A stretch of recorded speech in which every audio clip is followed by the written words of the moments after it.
parce que les Indiens, les Sioux, les Comanches, les Apaches, etc. Mais ces gens-là, ils avaient, vous rappelez, même dans les films ou dans les documentaires, on nous présente des totems qu'ils ont dressés à l'endroit, effectivement, de l'esprit supérieur, qu'ils appellent le grand esprit, d'accord? Et ce ne sont pas les Européens qui leur ont appris cela. Donc, ils ont eu quand même une révélation. Et c'est pourquoi il nous est dit que tous les peuples que mentionne l'histoire du passé, tous les peuples que mentionne la géographie actuelle ont une religion. Il dit, mais l'idée qui s'en fond de cela est très grossière parfois, mais néanmoins, tous l'adorent. En fait, même ceux que nous appelons les idolâtres en réalité, ils se sont égarés, bien sûr, par-ci par-là, mais ils étaient à la recherche parce qu'ils ressentaient qu'il y avait quelqu'un, n'est-ce pas, de supérieur au-dessus, au-dessus d'eux. Et c'est pourquoi il est dit que nous naissons avec en nous l'intuition de l'existence de Dieu. Nul ne peut sans violenter sa nature nier Dieu, car l'intuition de son existence fait partie de notre constitution naturelle. Et ce qui est vrai, oui. Même des grands scientifiques ou philosophes athées reconnaissent cette force supérieure. Absolument, absolument, on reconnaît effectivement. Et vous savez que nous avons un homme comme Einstein, je crois que je l'ai déjà ici une fois, Einstein, qui était un juif allemand, un grand astrophysicien. Bon, je ne reviendrai pas sur son histoire où il disait qu'il était médiocre, mais enfin, néanmoins, c'est un astrophysicien et pour moi, l'un des plus grands du XXe siècle.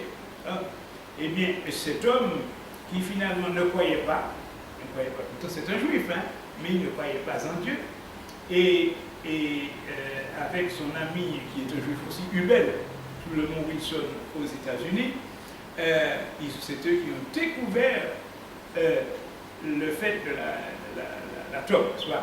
L'atome, c'est Einstein qui a trouvé la fission de l'atome. Parce que l'atome, ça veut dire indivisible. On ne peut pas diviser un atome. Mais il a trouvé le moyen, de faire fissionner, par des explosions, réactions en chaîne, explosions, etc. Et lorsqu'il a trouvé ça, il n'a pas voulu le donner aux Allemands, et il a été aux États-Unis, où il avait fait pour mettre sous serment aux Américains de ne pas s'en servir. Et puis, comme vous connaissez comme moi-même quelque chose, et bien lorsque le président Truman des États-Unis, il aurait pu tuer les Japonais, puis les Japonais ont sorti, puis tuer les Japonais, puis les Japonais ont sorti, et bien finalement, il a décidé d'en finir en jetant une bombe sur Hiroshima et l'autre sur Nagasaki. Et puis là, terminé.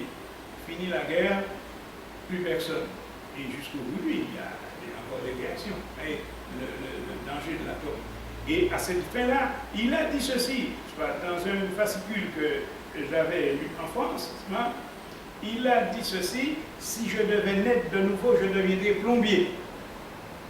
Et tellement qu'il a regretté cette invention, cette trouvaille qui a servi à détruire un peu une bonne partie de l'humanité et qui peut détruire l'humanité.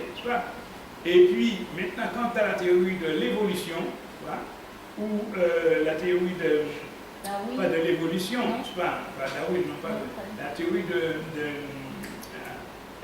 de la relativité, il était en Europe, Einstein, et il est dit que Hubel était dans tout le monde, ils sont toujours scrutant, cherchant, etc.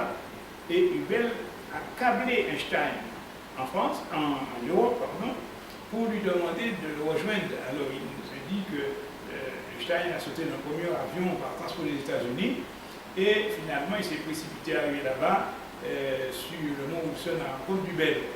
Et c'est là parce que les savants, tous ces savants, croyaient que l'univers avait toujours existé. C'est quelque chose qui était éternel, qui avait toujours existé.